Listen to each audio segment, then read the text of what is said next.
Lord of the Mysteries audiobook by Kevin 330 won the accursed dressed in a black regal dress. Sharon pursed her bloodless lips and tilted her head to look at Marek, nodding slightly. Marek clasped his hands and said while concealing some of his madness, "You know about the prisoner pathway, don't you?"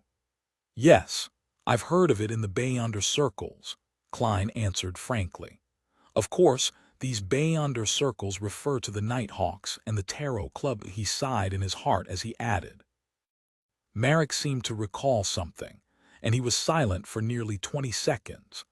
Outside the window, he could hear the rhythmic sound of the carriage wheels rolling across the concrete pavement. He ruffled his messy brown hair and spoke with a slightly twisted expression on his face. "Prisoners are those who are locked up in prisons, and that also corresponds to having their spirituality and desires constrained by reason, body, and the world. The Beyonders of this sequence have strong bodies and keen senses, often possessing both a staid appearance and a crazy heart within them. They possess many criminal techniques and are proficient in killing with whatever they can casually acquire. Their corresponding sequence 8 is lunatic. I believe you aren't aware of this because even an Orthodox Beyonder organization like the 7 Orthodox churches aren't fully aware of such matters. That secret organization's member wields powers that far exceed your imagination. Those nearly twisted bastards are bound, be it their bodies or souls. It would be difficult to obtain any useful information by just relying on mediumship and divination. Sharon and I had also put up with this, and waited for a very long time before we found a way to remove this binding and successfully escape. As all the Beyonders in this pathway are cursed and have crazy characteristics, we don't want to rely on the 7 major churches. We would lose all our freedom without leaving anything behind. So that's the case. It's no wonder the Nighthawks' confidential information doesn't have much about this. It even lacked the corresponding sequences 8 and 7 of Prisoner. It's something I could know based on the level I had at the time." Klein replied with a sense of enlightenment. "I really am not aware of the situation beyond Prisoner." Marek didn't nod as he looked at Klein with his brown eyes and continued. "Compared to a prisoner, a lunatic's greatest characteristic is to be able to autonomously sacrifice their rationality and let their desires run amok in exchange for strength and enhancements in every aspect. Apart from not having clear thoughts during this period, there isn't much of a problem. They can even gain stronger resistances towards Beyonder powers that can disrupt one's thoughts and influence their mind. To put it simply, I'll get rid of you first, and that will make it impossible for you to kill me." Klein couldn't help but lampoon. "From this sequence onwards, the curse will gradually appear. Lunatics easily lose control," Marek said as his facial muscles twitched. "Isn't that obvious? If a person's mental state has been operating at a nadir for a long time, or if there are frequent abnormalities, it would be abnormal if the possibility of losing control isn't higher than other Beyonders." Klein had his own understanding of this. He turned to look at Miss Sharon, feeling that it was hard for him to imagine what she would look like when she was in the prisoner and lunatic stages. And throughout this, Sharon maintained her ghostly silent and ethereal state. Seeing that he hadn't said anything, Marek slowly exhaled and said, "The next sequence is werewolf. The mutation begins.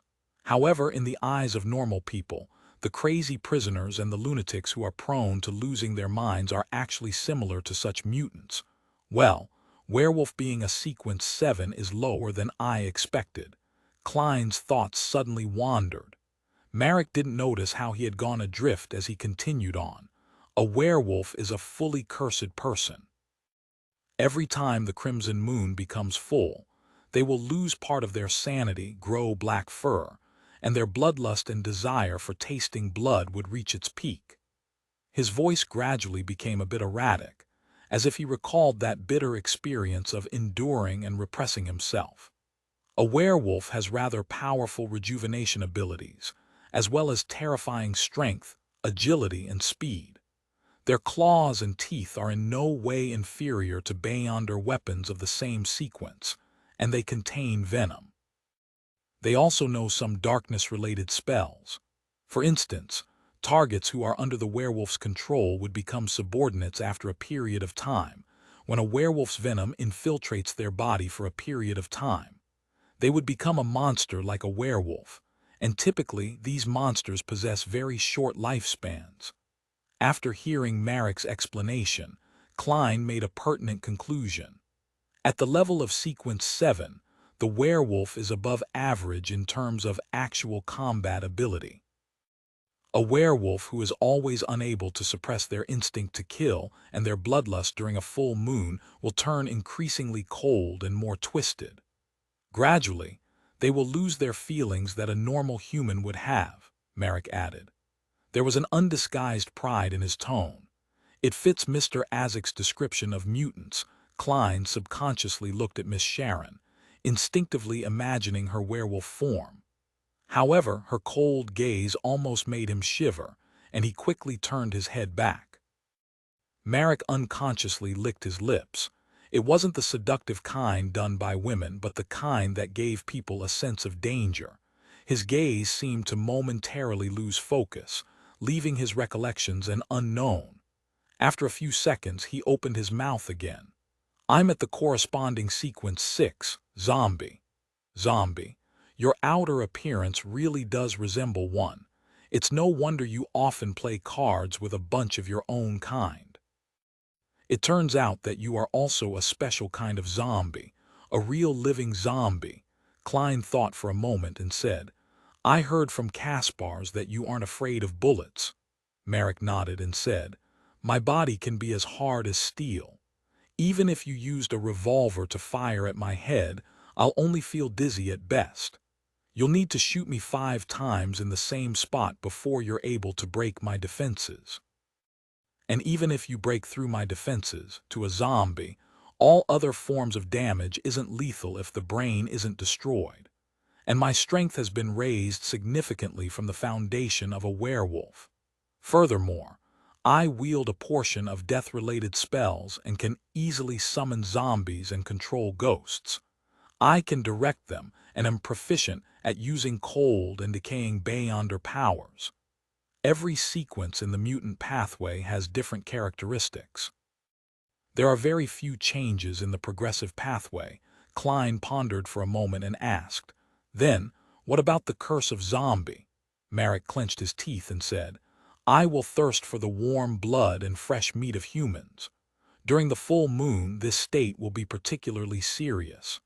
The only thing to be gratified about is that a zombie's curse replaces the werewolf's and lunatic's curse. They do not exist together, and it's the same later on. Every time the crimson moon is full, I will be in great pain. If I don't give up on self-control, I will be in so much pain that I will lose my ability to fight. And if I indulge myself, I will also become less and less like a human, and the risk of losing control is very high.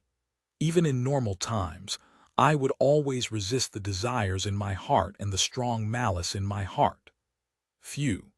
Compared to the Beyonders of other sequences, the others are so much better. Well, except for Abyss and Demoness. Klein suddenly had such a thought. Marek paused and glanced at Sharon. Sharon parted her lips and said in an illusory voice, Sequence 5, Wraith. Wraith? There's such a sequence. It really is a mutant pathway. Klein was slightly surprised at first, but then he felt that this was indeed the characteristic of a spirit body that could be easily transformed. Having received the prompt, Marek added, after becoming a wraith, one can turn one's body into a real wraith and obtain the corresponding powers, such as moving through obstacles, hiding in mirrors, and directly attacking the soul of the enemy. They can jump through most things with reflections. And unlike ordinary wraiths, even with spirit vision, one will find it difficult to discover such a shadow unless they were a high-sequence Beyonder. Yes, Wraith wields many death-type spells. There are many strange techniques, such as forcefully possessing the body and controlling the enemy. Her curse is that on the night of a full moon, she either consumes a certain number of human souls, or she becomes extremely weak. Choosing the former is equivalent to being on the brink of losing control at any moment. Without waiting for Klein to speak, the similarly pale Sharon suddenly said, "Our target is also a wraith." The Beyonder powers of zombie, werewolf, lunatic, and prisoner won't be lost as a result of advancement, Marek emphasized. It sounds like my nemesis. I'm precisely afraid of the type who are impervious to revolver bullets and do not suffer immense damage when burned by ordinary flames. Simply put, I'm afraid of ghosts. Klein felt his heart thump a little. After pondering for a few seconds, he asked, "What is the effect of the sealed artifact? Why would they restrain you?" "It actually made you willing to tell me your weaknesses and your curses." Klein had some general guesses. Marek's expression was somewhat gloomy as he replied, "That cursed artifact that needs to be sealed is called scarlet lunar corona. Up to a certain range, it can create effects similar to a full moon. For those who are already cold and warped, it would aid them with explosive strength, but we will become weak and lose our ability to fight. If I give up on myself, then I'd rather choose death." Marek growled hoarsely. "I didn't expect a perverted and cowardly fellow like you to be a persistent person. To be able to last until the zombie sequence is indeed extraordinary." Klein didn't interrupt him and listened to the next part of the story. "The person who wears the scarlet lunar corona is immune to the effects of the full moon, and they will gain terrifying speed and unimaginable rejuvenation abilities, as well as a number of relatively powerful darkness-related spells. However, it will make the wearer's blood gradually turn cold. They will freeze up bit by bit, and if they do not stop in time or drink the blood of a living person, they will ultimately die as their blood freezes up completely." Marek seemed to greatly fear the scarlet lunar crow. After he was done, Sharon looked over at Klein with her calm blue eyes. "Together with Steve are zombie Jason and werewolf Tyre. But as long as Steve is finished off, the others wouldn't be a problem." Marek added, "If we succeed, the Beyonder characteristic left behind by Steve will be mine. The scarlet lunar corona will belong to Sharon. The remaining spoils of war and the Book of Secrets will be your payment." 332 notary certificate, very generous conditions. Klein almost couldn't believe his ears. Although the most valuable items are the Sequence 5 Beyonder characteristic and the powerful sealed artifact with special powers, the rest aren't too bad either. It's impossible for a Sequence 5 powerhouse to only have sealed artifacts provided by the organization, and if any one of the Sequence 6 zombie and Sequence 7 werewolf is retained, it will be a bountiful harvest. Klein leaned back and pretended to think, to suppress the sudden greed in his heart. "Your conditions are indeed satisfying," he replied, and immediately returned with a question. "Who is Shaman King Klarman? What kind of information is recorded in his Book of Secrets?" Marek rubbed his temples and said, "The Shaman King can both refer to a high-sequence job and also represent an outstanding person who controls powers in the domains of darkness, the moon, and the strange, one who surpasses his peers. Klarman is the latter and also the former. He was active in the southern continent during the early part of the Fifth Epoch, and then he completely disappeared. Maybe he was hunted down by the Church of Death or our secret organization, or maybe he died of old age in some unknown place. His Book of Secrets includes knowledge such as secret contracts, rituals, alchemy, astrology, symbolism, natural interaction, and so on. Even if an ordinary person gets it, they can become an expert in the field of mysticism. They can even rely on their own natural spirituality to accomplish a small number of Beyonder matters without taking any potions. Well, the price is that they will slowly become mentally ill. This is the aftermath of one's spirituality being unable to bear the burden. Sounds good. Just what I need, however. This mission is not only difficult in itself, but there's also a certain amount of subsequent trouble. I'm dealing with a secret organization with a history of over 1,000 years. Klein was silent for a few seconds, but he still chose to follow his heart. I wish to have some time to think it over. This is a very serious and dangerous matter. I can't be impulsive. I will give you my answer tomorrow morning at 9 o'clock. Come to my house, you know the address. He looked at Sharon while finishing the sentence. He suddenly felt nervous when he finished it. They had revealed so much important secret information, even problems that plagued them. If he didn't agree on the spot, would he be silenced? Or would they follow me until I make up my mind?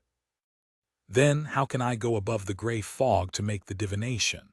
Sharon, who was wearing a black regal dress, looked at Klein quietly. There was no anger, doubt, or emotion in her blue eyes. She suddenly pulled out a folded piece of paper from a concealed pocket and unfolded it into a rectangle. The paper was orange-yellow, with many symbols, including those representing the sun. These symbols and labels drew out an empty zone, one which gave off a very warm and stable feeling. As soon as he saw the piece of paper, Klein remembered what it was and relieved his uptight heart. This was also from Numblewright Master Risago. This was the notary certificate. Back when they were distributing the spoils of war, Sharon had taken this mystical item. The pale, delicate Sharon handed the notary certificate to Klein and said in a refined voice, "Press your hand here. Promise not to divulge what you just heard." Phew, Klein exhaled and nodded seriously. All right.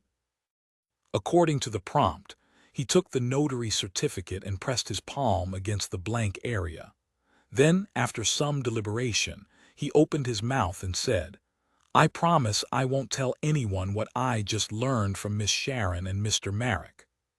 As he said each word, the symbols and magical labels around the notary certificate lit up, one by one, giving off a warm and bright glow. When it was all over, the light turned into a seal-like image that pressed down on Klein's palm and even passed through it, covering the blank zone. A warm current passed through him, and Klein felt a subtle but invisible connection between himself and the notary certificate. Back then, the ability mimicked by old Mr. Eye of Wisdom really does belong to a notary. He suddenly thought of something from before. "I'm done." Klein returned the notary certificate. Sharon calmly nodded her head and didn't say anything else. Her indifferent figure quickly disappeared from the carriage. Merrick, still suppressing the malice in his eyes, tapped the carriage's wall with his finger. The carriage slowly stopped and the door of the carriage opened. "They're using zombies to drive the carriage and shadows to act as attendants. It really is Merrick's style." After activating his spirit vision, Klein took off his cap in enlightenment, pressed it to his chest, bowed slightly, and got off the carriage. It was a quiet street, one where several of the street lamps were broken, but no one had fixed them. Klein first went to his one-room apartment in East Borough before returning to 15 Minsk Street and pretended to make 2 divinations in the living room. The first time was whether or not he should accept this commission. The second time was whether or not it was dangerous, and how dangerous it was. As for the answer to the divination, he didn't pay close attention to it, because wraiths of the mutant pathway could transform into spirit bodies, allowing them to directly interact with the spirit world to obtain information. In other words, they naturally possessed the power of divination and anti-divination. So regardless of whether it was Sharon or the target Steve, the revelation that Klein received was either wrong or deviated. After he finished his divination, he read the newspapers and books as he usually did. He practiced his Beyonder powers in the activity room, then he washed up and went to sleep. There was nothing abnormal about it. At 4:10 in the morning, Klein suddenly woke up and jumped out of bed. He found a candle, built a wall of spirituality, and quietly began the ritual of summoning himself. Then he took 4 steps counterclockwise and went above the gray fog, but he was in no hurry to respond to the prayer. Sitting in the high-back chair belonging to the fool, Klein focused on the surface of the long bronze table. He saw the all-black eye, Azek's copper whistle, the dark emperor card, and the dark, majestic figure of Roselle holding a scepter. The corner of his mouth twitched, and Klein stretched out his right hand to turn the card of blasphemy upside down. What I can't see can't hurt me. After conjuring a pen and paper, he took off his topaz pendulum and repeated his first two divinations. The result of the first divination rotated clockwise at an adequate frequency. That was to say that the commission should be accepted, but it also wasn't necessary. The result of the second divination was the counterclockwise rotation of the topaz pendulum, but it spun with great amplitude and frequency. Klein's interpretation was that there was danger, quite considerable danger, but it wasn't life-threatening yet as long as it was properly dealt with. Phew. After remaining silent for a few seconds, Klein remembered a hunch from before. Perhaps every magician needs to perform. Otherwise, the name of the potion would be mage, not magician. The key to never perform unprepared is to be prepared as well as to perform, and this may not just be in combat. The two assumptions of diverting the enemy's attention and getting the applause of the audience is predicated on there being a performance. As long as I can find the appropriate solution, disguise myself well, and deal with it perfectly, it will be hard for the Rose school of thought to find me. Many thoughts flashed through Klein's mind. Combined with the revelation he had just received from the divination, he quickly came to a decision. Leaning back against the fool's high-back chair, he raised his head to look at the towering ancient palace and the boundless gray fog and revealed a slight smile. Then, let's have a grand performance. With that, he took the all-black eye and Azek's copper whistle and responded to his own prayers. The next morning was a Thursday morning. Klein, who had bought the ingredients early, prepared homemade Feinapotter noodles, which was closer to the noodles mixed with meat sauce. He went to the door to take out today's newspaper from the mailbox. As he ate, he found a notice of a Beyonder gathering in the Backland Morning Post. As expected, once the tense situation is resolved, the gatherings begin. Klein smiled and said to himself. At 9 o'clock he took out his golden pocket watch, opened it and took a look. Then he faced the empty living room and said to the oriel window, I'm willing to provide help. The conditions are exactly as you said. But that's only if you give me a few more days. He paused for a moment before replying with a smile, I need to make some preparations. Other than Klein, there was no one else in the living room, but suddenly an illusionary voice rang out. Okay, after you've finished preparing, you can pay the bar a visit. In Viscount Glaint's study, Audrey was sitting in a chair, helping Susie straighten the fur on the back of her head. She said to Fours and Zio, who were sitting quietly beside her while sipping their wine, why were you in such a hurry to bring me here? Although this was the first time she had seen Fours and Zio since the incident with Lanevis, she had already paid them through Susie. Well, after joining us at the Tarot Club, for seems to remain unchanged. She's still languid and fond of being snide with Zio, but there are some things about her that are completely different. She used to be dispirited, depressed, and she seemed to hold little hope for the future, but now that aspect has completely disappeared. Audrey, the telepathist, smiled faintly and observed the state of Miss Magician with a calm heart. After downing the rest of the red wine, Force said, It is indeed Almir, the most famous red wine. It's much better than the ones I've drunk before. The level is very clear and each level has a different feeling. She put down her wine cup and said, The gathering that might have the spectator and clues to the psychology alchemists will be held this afternoon. Is that so? Why the rush? Audrey asked, puzzled. Force explained with a smile, because the serial killer has wasted too much of everyone's time. Moreover, that's the outskirts of Northborough. It's during the afternoon when the Nighthawks are most relaxed. Okay. Audrey nodded lightly and didn't ask any further. At the same time, her gaze swept across the room and she sighed silently. Compared to the past, Zio is a lot quieter compared to the present Fours. At that moment, Viscount Glaint chuckled and said, "Audrey, I will go with you." "Why?" Audrey asked despite knowing the answer. Glaint cleared his throat and said, "It's because I've already obtained the apothecary formula. All I need to do is trade for some ingredients. My vault doesn't have the 2 corresponding ingredients." "Oh, for sold it to me." £300. She guarantees that it's authentic. £300. I remember that you bought it from Mr. World for only £230. Audrey couldn't help but glance at Fours. 333 The tracker in the suburbs of North Borough, in a soon-to-be abandoned 3-story medical school building.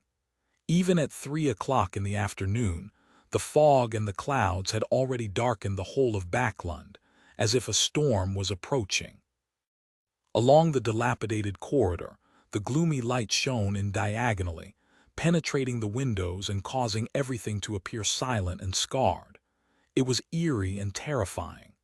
This was Audrey's second time here, and she was no longer as nervous and tense as before. She turned her head left and right in her surgical cap and big mask, habitually observing the environment, observing every detail of this place.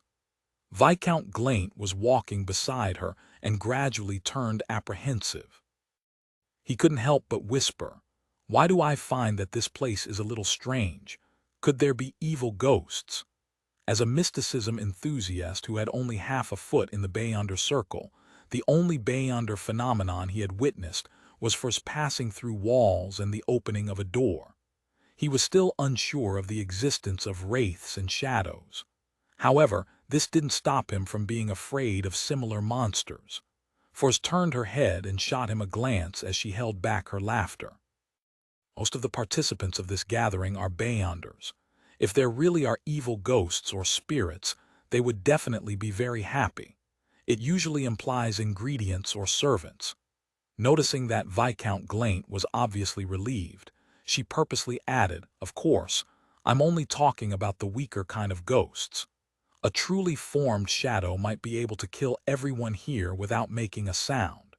And even if you run, all you can do is run back and forth between the 3 stories without being able to leave." "It's like entering a maze." Zio nodded in approval. "I've once encountered a similar wraith. I ran in circles while in the cemetery without any means of escaping. During this process, there were baffled people who would turn their heads for no reason, only to suffer a sudden death. If not for one of the Beyonders carrying a sun charm, perhaps you wouldn't be seeing me here today." Viscount Glaint shivered as he looked out the window. At this moment, a withered tree branch hit the glass and made a light sound as it was blown by the cold wind. Glaint almost shouted out loud, as he frantically inched towards the 2 Beyonders, Fours and Zio. Audrey resisted smiling and quietly watched this scene from the sidelines. In her heart, she thought, "I have met Mr. Fool who is close to a deity. I know the city of silver in the forsaken land of the gods. I have heard of all kinds of terrifying monsters in the depths of the darkness. Why would I fear wraiths and shadows? However, I really haven't met a ghost yet. Pewee. Audrey, what are you thinking? It's better not to come across this kind of thing. Unless I become a psychiatrist with Beyonder powers capable of influencing other creatures, or if I obtain mystical items that can restrain ghosts and monsters." The 4 of them couldn't help but increase their pace and quickly arrived at the gathering venue for the day. Before she entered, Force found an opportunity to bend her back and whisper into Zio's ear, "You did well cooperating with me just now. You actually made up a story so quickly that's enough to frighten others. Look at the spots which aren't covered by Viscount Glaint's mask. It's so white that you can't see any colors." Zio turned her head as she answered blankly, "I didn't make up the story. That was something that happened to me before I came to Backlund." Fours was stunned for a moment before she blurted out a question, "For real? Why would I lie? Zio's puzzled face was obscured by the mask. Forrest turned her head and took 2 steps forward and suddenly shivered. At that moment, Glaint didn't wish to stay in the creepy corridor any longer. He reached out his hand and pushed open the door to the gathering venue. As the creaking sound echoed, he saw the concrete floor and the smell of antiseptic coming into his nose. It made him frown. Soon after, he saw a large pool in the middle. It was filled with a clear, yellow liquid, and there were floating figures inside it. Some of the figures were entirely naked. Some were rather complete, while others had half their skin ripped off. They had the brownish auburn colors of beef jerky. They were corpses. Ah! A man's shrill cry resounded in the room.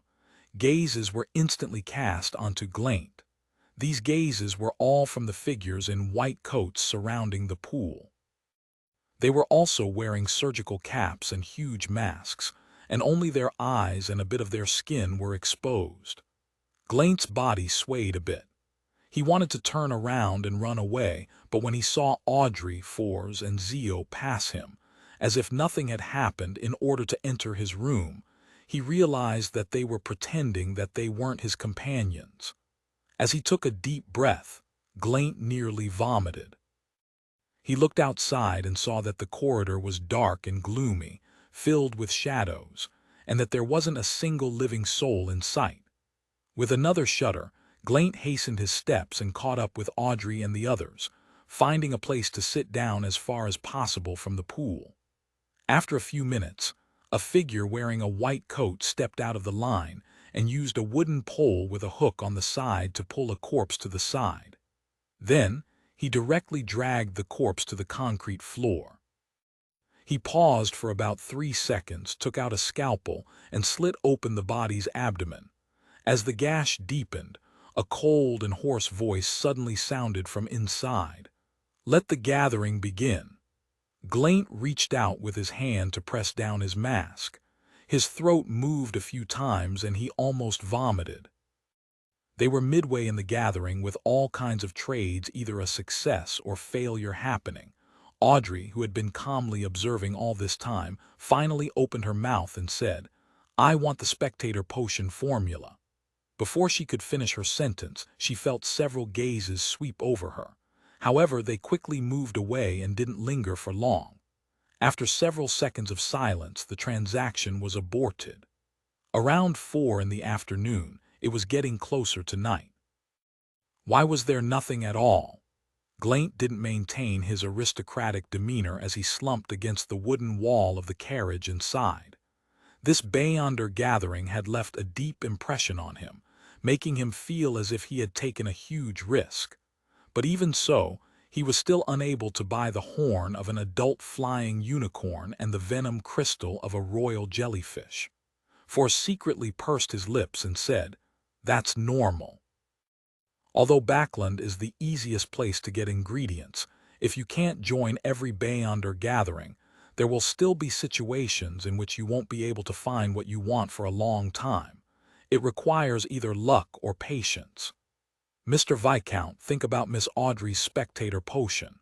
She hasn't received any clues to date. Sometimes, you can encounter the ingredients, but you would lack the money to buy them, Zio, who was sitting to the side, thought in exasperation. Audrey consoled Glaint, "When I get back, I'll go to my family's vault and do a search. Maybe there's something you want." She had brought the rainbow salamander's pituitary gland with her today, but she hadn't encountered the spinal fluid of a Farsman rabbit. Therefore, she had only exchanged it for £320 in cash. It was to prepare for Susie's advancement. Glaint nodded, and just as he was about to open his mouth, he saw Zio sitting up straight. She frowned and said, "It seems like someone is following us." "I trust your intuition. What do we do now?" Forrest asked, looking around. "Following us? Why follow us? All we did was sell one Beyonder item and obtain a few £100 in cash. Even if someone wanted to rob us, we shouldn't be the top targets." Although Glaint acted like a rookie, we didn't. In addition, the gathering's organizer had done a lot of things to ensure the safety of the members and to prevent anyone from being followed. Unless, The person who sent the tracker is the organizer.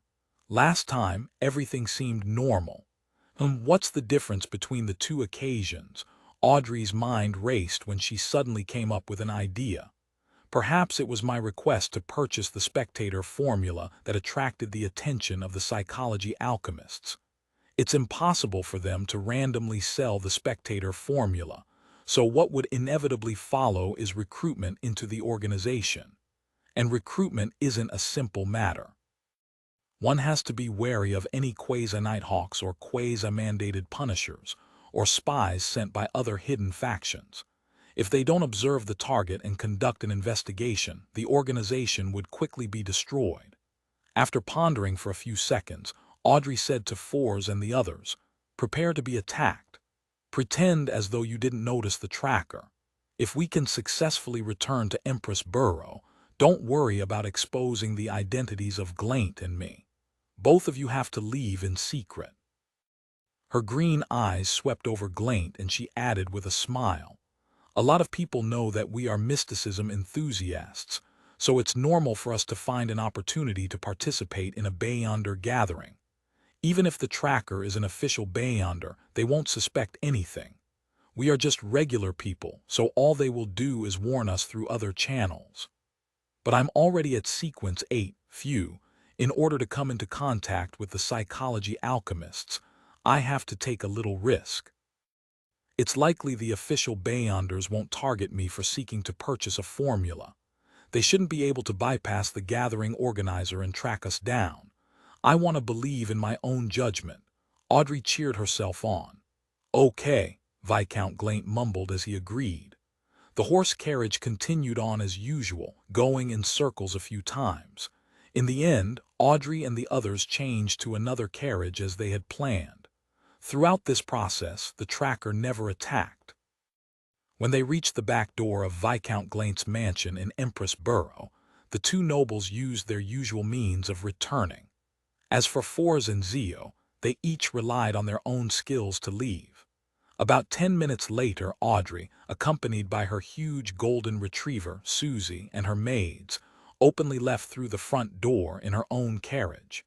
As she listened to the sound of rolling wheels, she was unable to confirm if there were still people following her. She could only let her thoughts wander. It's obvious that the daughter of Count Hall isn't a spy of any Beyonder faction. There's nothing wrong with her past. Her love for mysticism is well known. Her status and identity can provide assistance that's different from other people, perhaps. In 2 days, there will be members of the psychology alchemists who will try to come into contact with me. Audrey thought with some anticipation and some nervousness. Although he said he was making preparations, Klein spent 2 days at the Kellogg Club as if nothing had happened. He even played a game of cards with the equestrian teacher, Talim, and the others, winning a few solely. Before he went to bed, he didn't forget to visit the outside of Lawyer Jurgen's house to make sure if there were no lights and to feed the cat. At 8 o'clock on Friday night, he put on his iron mask and wore his black hooded robe and entered the activity room of old Mr. Eye of Wisdom. 334 bullets, the only candle flickered its yellow flame, casting shadows on the walls around the activity room. Klein found the most convenient escape point before surveying his surroundings.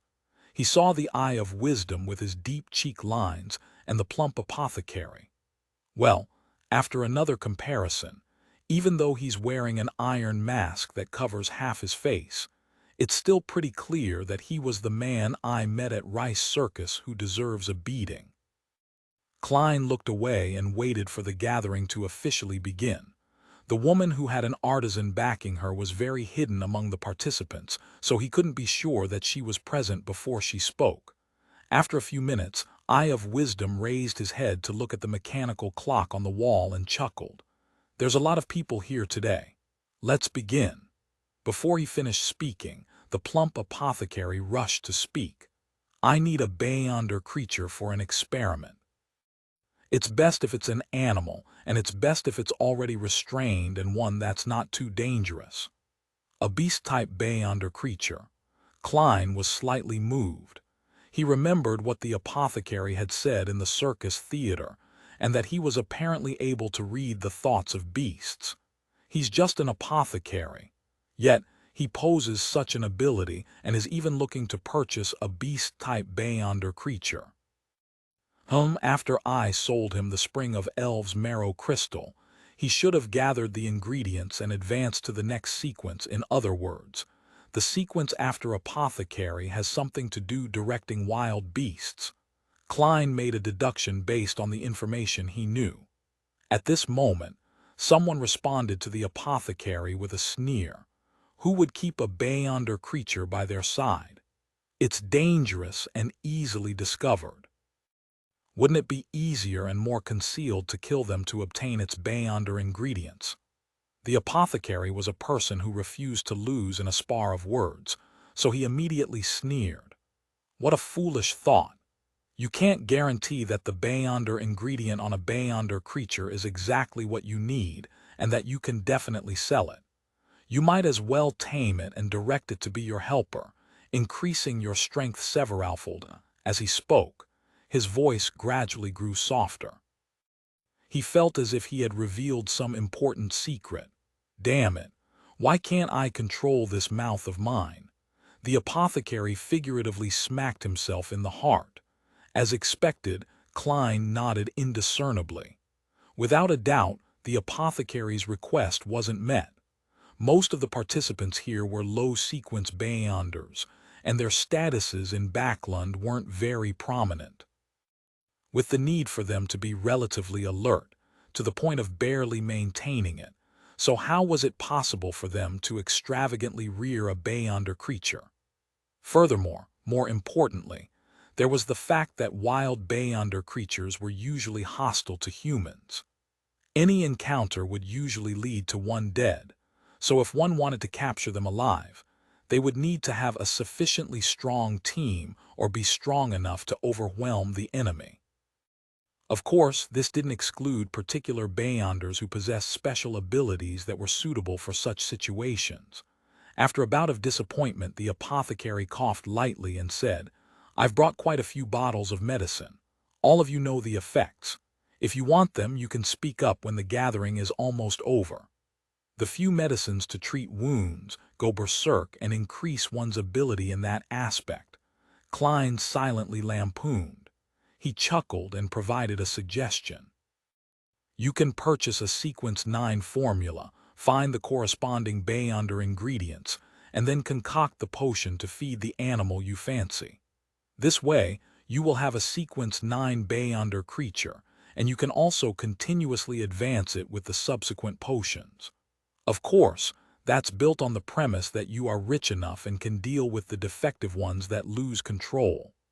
The apothecary was stunned for a few seconds. After a while he said, "How extravagant. Just saving up money and finding the beyonder ingredients for myself is difficult enough for me. It's also a high probability event for an animal to lose control after they consume potions. It will take me several times before I succeed. Someone who can do this must have a mine or owns a bank. Our tarot club's Miss Justice likely rears a beyonder creature." Klein suddenly felt sorry for the apothecary.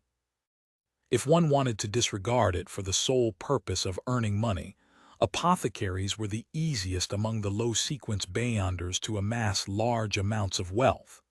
The problem was that they were also easily targeted by the official beyonders. After a few more deals or failed transactions, Klein heard a voice that was deliberately suppressed.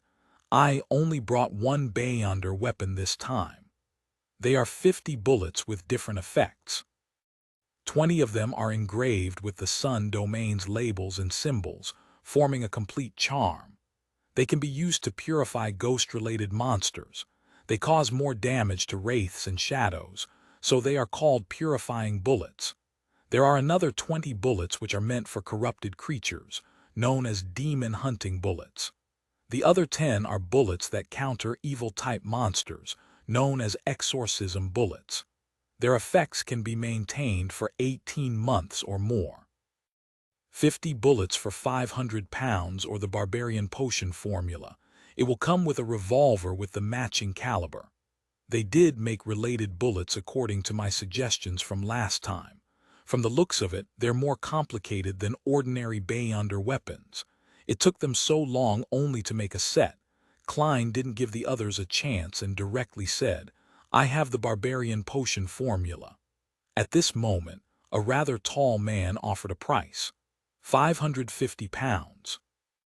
In this day and age, a revolver was the most convenient Beyonder weapon to use and carry. The well-hidden lady's voice was filled with unquenchable joy as she said, "Sir, I'm sorry. I have a preference for the barbarian formula. 600 pounds. The man raised the offer again. "No, this is not about money." The woman with an artisan backing her glanced at Klein. "Deal, but please pass the formula to old Mr. Eye of Wisdom for his notarization." Phew, it's a good thing that I got the Dark Emperor card. Otherwise, if I met someone who can raise the price so ruthlessly, I definitely would have lost a lot of money today. Klein rolled up his robe, took out the barbarian formula which he had long written from his inner pocket, and opened it to take a look. Sequence 8 Barbarian. Main ingredients: grass of madness, core horn crystal of a land rhinoceros. Supplementary ingredients: 1 deep-grained walnut, 1 fragrance hornet grass, 10 ml of the extract obtained from soaking poplar bark, 100 ml of liquor. After confirming that it was correct, Klein folded the paper and handed it to the attendant. Just like before, Eye of Wisdom took out the ring that was inlaid with many small diamonds. He mimicked the Beyonder powers of a notary and confirmed that the formula was true. Hearing this old man declare that the formula is valid, the woman with the artisan backing her heaved a sigh of relief and took out a square iron box the size of a palm. After the attendant passed the formula to her, she eagerly rolled it open and read it a few times, as if she wanted to memorize it directly. As for Klein, he snapped open the box and looked at it. There were 3 piles of bullets inside the metal box. One pile had a faint golden luster, as though they had just been fished out of hot water. The other was entirely silver and covered with patterns, cold yet sacred. The pile with the fewest bullets suffused a golden sheen amidst the brass color. He could vaguely see several labels and symbols engraved on it. Yes, its authentic. Klein had the ability to appraise the bullets in the field of mysticism. He snapped the lid shut and stored the item in the pocket under his robe. As for the free revolver, it was nothing special.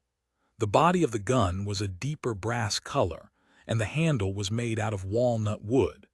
Since his underarm holster had also been lost back when he encountered the police inspection, Klein had to attach the revolver to his waist and cover it with his clothes. After finishing the transaction, he looked around the activity room and deliberately raised his voice. "I need strong purifying items like sun holy water and sun sacred emblem. I can buy it in gold, or I can use formulas as a barter, like the sequence after barbarian briber. Of course, if there are any questions regarding the mysticism and the Beyonder world that requires answering, I can also give it a try, but I can't guarantee that I can answer it." As the apothecary listened, he widened his eyes. He had a feeling that this was that lucky lad. However, he had just become a Beyonder not long ago, so how could he have obtained so many valuable things? The more he thought about it, the more he gnashed his teeth, feeling as if he had made the wrong choice back then. Luck was the most important thing. The woman who had bought the barbarian formula couldn't control herself and almost said in her original voice, "I don't have anything you need, but I can pay you in cash. 800 pounds. Klein swallowed the word deal that he nearly said. He thought for a moment before chuckling. "I'm only accepting bartering for the time being. I will most likely be back for the next gathering. You can seek out the relevant items in advance." For the time being, the lady ruminated over the word and nodded slowly. "All right." After that, no one else said anything, and Klein's needs were also not met. In Backland, in the Lone Kingdom, the worshippers of the eternal blazing sun could be considered heretics. So few of such items circulated beyond official channels. Klein was slightly disappointed, but he wasn't too concerned. He had an alternative plan. He clearly remembered that Miss Zio had once sought out a Beyonder believer of the eternal blazing sun for purification, and the lady who craved the Briber formula would definitely be actively looking for his desired items. Klein stopped talking and listened to the subsequent exchanges. When the gathering was coming to an end, an average-built participant with no special characteristics pinched the iron mask on his face and said with a deep baritone voice, "I need an adult black widow spider silk gland." An adult black widow spider silk gland. Sounds familiar. I seem to have heard of it somewhere. Klein frowned slightly. Without using divination, he tried hard to recall where. Suddenly, he remembered the source of the familiar feeling. It was one of the main ingredients for the demoness of pleasure. 335 Exploring Verdi Street, Pleasure, was sequence 6 of the demoness pathway. Klein had obtained its complete formula back when he channeled Madame Sharon's spirit, although it was usually difficult to recall the exact details, and he had to rely on the help of dream divination to recall the memory. Just hearing the main ingredient was enough to give him a sense of familiarity and make him form connections. He couldn't help but glance over at the buyer, confirming that he was male in terms of skin color, figure, voice, and unmasked facial features. The sequence prior to demoness of pleasure is witch. Regardless of their gender, as long as they pass that, they would all become women. This person clearly isn't one, he hasn't become a witch yet, so why is he purchasing the main ingredient of a demoness of pleasure? Could he be helping someone buy it? Is he the ally of some witch or a loyal subordinate? However, as a rather ancient secret organization, the demoness sect shouldn't be lacking in the corresponding ingredients. With their natural disposition, it would be normal for them to use the Beyonder characteristics left behind by former members to concoct the potions. Did the witch behind the buyer lose her connection with the organization? With these thoughts, Klein had the impulse to follow him. However, after careful consideration, he gave up on this idea. Ignoring the question on how he could bypass the precautionary measures of Eye of Wisdom and lock onto the other party's tracks, just the fact that the other party's situation was unknown, and with him not having the time to perform a divination, it was enough for him to choose to follow his heart's wishes. What if there isn't only one witch, but a Beyonder who's much stronger? Moreover, it's a good thing for witches to advance to demoness of pleasure. The former would cause calamities and harm many innocent people, but once they advance to the latter, their goal would be focused on pleasure. In simple terms, society would be less dangerous, Klein mumbled. An adult black widow spider silk gland was already considered to be relatively expensive and a rare Beyonder ingredient. It was just like the thousand-faced hunter's mutated pituitary gland and the characteristic of a human-skinned shadow which Klein needed in order to ascend to sequence 6. It was almost equivalent to the cost of half a house in the capital, so the buyer didn't receive a satisfactory response. To be precise, no one responded. The atmosphere of the gathering fell silent until the plump apothecary started selling the medicine he brought. After the previous trials, he received quite a few repeat customers. In less than 3 minutes, he had sold all the goods he could sell and collected more than £50 in cash. As Eye of Wisdom announced the end of the gathering, each participant left through different passages in a different order and at different intervals. Klein was in the middle, and after he reached a secluded street, he took off his disguise and immediately set off for East Borough, arriving at Black Palm Street on that cold and foul-smelling night. On the way, he had purchased an armpit holster, he entering his rented one-bedroom apartment.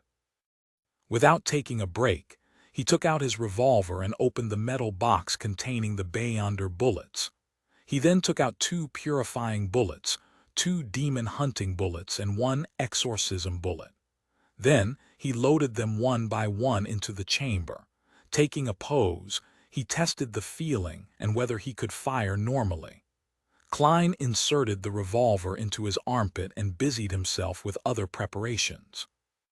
For example, he checked to see if there was anything unusual about the all-black eye in the iron cigarette case. He also placed Isaac's copper whistle in the metal box containing the bullets, and with the help of holy night powder, he created a sealed wall of spirituality that stuck to the surface of the box, completing the shielding of the ancient, delicate copper whistle. After confirming the shapes and positions of the 3 charms, Klein headed above the gray fog for divination. Then he put on his cap and went out again. His target was 32 Verde Street, which was south of the bridge. It was where the thief had found the master key. There might be clues to the apprentice formula or clues to related items there. It was somewhere that Klein had long wanted to explore, but he suspected that the man who died a tragic death had turned into a wraith-like creature. He didn't dare to take action until he bought purifying bullets. A magician never performs unprepared. Before the steam subway, the most economical mode of transport, had stopped running, Klein arrived south of the bridge before transferring to a public carriage and arrived near Verde Street. It was already late at night, and a chilling drizzle filled Backlund. There were barely any pedestrians on the street, and the light from the gas lamps was blurred by the liquid on the glass, making everything seem dreamlike. Klein circled the area and observed Unit 32's situation. He walked to its side, climbed to the 2nd floor, and easily entered the target's interior from the balcony door, which clearly couldn't be closed by the thief from before. He didn't bring the master key, fearing that the item would cause an abnormal chain reaction here. The layout of the house was very normal. A corridor that connected the 2 balconies ran through the entire 2nd floor. There were bedrooms, a bathroom, a solarium, and an activity room lining the sides. With the help of the crimson moonlight shining in from the balcony, Klein saw that all the doors had been opened. All kinds of items were thrown on the ground in disarray. It should be the result from the thief from before. He couldn't take away all the items, so he could only search for the most valuable ones. However, with the master key, there's no need for him to open doors. Klein went through the rooms, one by one, looking for things that might be involved with mysticism. After an unknown period of time, a black-gloved Klein arrived at the staircase without any success. Just as he took 2 steps forward, a figure suddenly appeared before him. The figure was pressed against the wall at the corner of the stairs. Its back was facing Klein. Its black hair was so thick that it almost covered its neck. Klein, who had long activated his spirit vision, didn't even have time to observe, for the figure suddenly moved. His neck creaked as he turned his head while his back remained facing the 2nd floor. Amidst the hazy, weak, and illusory crimson illumination, the figure's eyes were bulging out of their sockets, filled with fear. Thud, thud. The 2 eyeballs hit the ground. Bang. The figure's head fell off its neck and hit the wooden staircase. He's long dead. He's without any spirituality glow. Klein watched and judged calmly, as though what had just happened was a farce. He guessed from the details of the man's old black clothes and the number of rooms open on the 2nd floor, and he decided that this was another burglar, one who had visited the house after the previous one. Unfortunately, he wasn't that lucky. Could it be that the master key was actually restraining the danger here, and when it was taken away, pandemonium was set loose? Klein drew his revolver, adjusted the chamber to the firing position, and cocked the revolver. He walked up the stairs to the corpse. He squatted down and examined it briefly, but he couldn't find anything other than the fact that his neck had been twisted. After pondering for a few seconds, Klein straightened his body and carefully went down the stairs. Even though he was standing on a wooden staircase, He didn't make any creaking sounds. 1 step, 2 steps, 3 steps. After walking down the flight of stairs, he reached the ground. In front of him was a corridor that connected the 2 sides. The crimson moonlight shone in, outlining the outline of the balcony. The doors on both sides of the corridor were wide open, revealing a messy scene of scattered items. There was no living room, dining room, or kitchen here. This is the 2nd floor. Klein went down from the 2nd floor only to return to the 2nd floor. Throughout the entire process, he didn't discover anything out of the ordinary.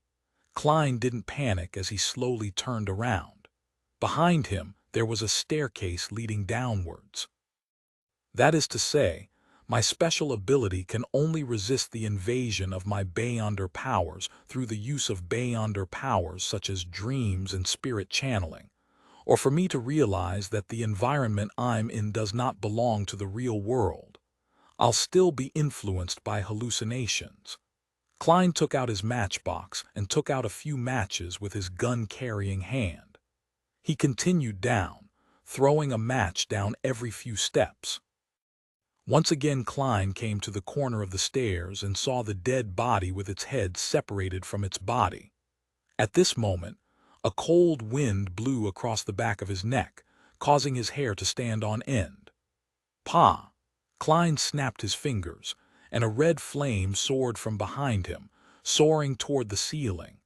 Those flames seemed to be a monster that was baring its fangs and brandishing its claws, but the flames didn't burn anything.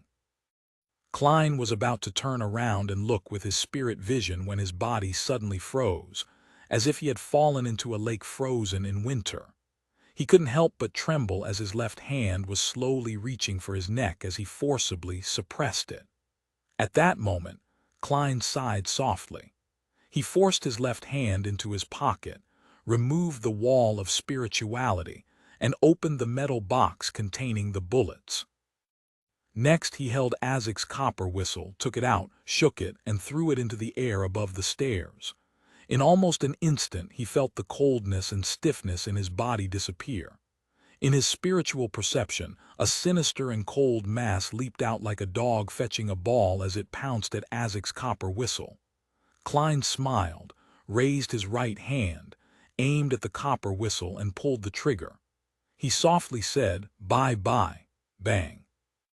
The pale gold purifying bullet flew out and accurately hit that cold and indistinct object. A blood-curdling screech sounded out as the golden flames outlined a human silhouette in midair. Under the bright and warm light, all the coldness and evilness quickly disappeared. Clang! Azek's copper whistle landed on the ground, bounced a few times, and rolled to the living room on the 1st floor. When Klein looked around, he saw that things were now significantly different. For example, the head of the corpse wasn't separated from its body. He had strangled himself with his own hands. "Heh, it really is easy when you're prepared." Klein chuckled and went down the stairs again. He successfully reached the 1st floor and picked up Azek's copper whistle. He then swung it twice to see if there were any other wraiths or shadows here. After confirming that there were no more problems, he decided to head straight to the basement. As he walked down the flight of stairs and went through the door, he saw the picture he had seen in his dream divination. He saw the brown notebook on the long table. Thank you for listening to the story on KevinAudio.com 336, The Abraham Family Other Than the Master Key, and the silver pocket watch with inlaid diamonds which were taken by the thief. This place is still in the same state as what I'd seen in my dream. Klein looked around and saw black iron pots, glass jars, and bronze lampstands that had candles which had long since been extinguished. His spirit vision and spiritual perception told him that these were all very ordinary items. They didn't carry the slightest trace of a spiritual luster. But compared to before, there's still something extra. Klein reached out with his left black-gloved palm and touched the surface of the long table. His fingers were immediately stained with visible dust. After carefully and making some preliminary divinations, Klein failed to find any secret chambers or hidden compartments. Thus, he turned his attention to the brown notebook. Carefully flipping through it, the contents of the first page entered his eyes. This will go into the annals of the rise of a cursed family. I want to remember every key point. Future descendants, please remember every word that I've said. It's a pity that you lost control and died just moments after taking the Sequence 9 potion. The illustrious glory of the Abraham family can only remain as words. Klein lampooned under his breath and continued reading, quickly flipping through the pages. He planned to take the notebook away once he confirmed its value, not planning to stay any longer. We, the Abraham family, were one of the most powerful nobles of the fourth epoch, and we were the main supporters of the Tudor dynasty. In that era, be it Lohn's Augustus family, Faysac's Einhorn family, Inti's Sauron family, or Phainopotter's Castia family, all of them looked up to us. Indeed, they weren't weak back then, but we were stronger.